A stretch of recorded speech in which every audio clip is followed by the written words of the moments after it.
Before you begin, remove the base enclosure, battery, wireless LAN module, wireless WAN module, and 2.5-inch storage drive assembly.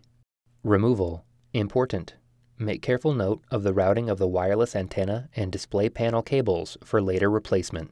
Remove the wireless antenna cables from the routing channel on the speakers and right display panel hinge.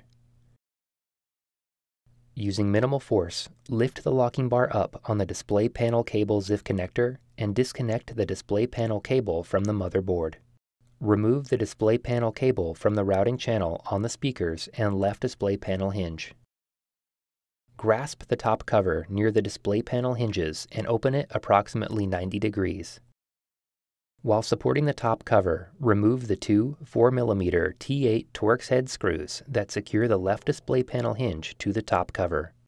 Remove the two 4mm T8 Torx head screws that secure the right display panel hinge to the top cover. Slide the alignment pins on the top cover out of the display panel hinges and remove.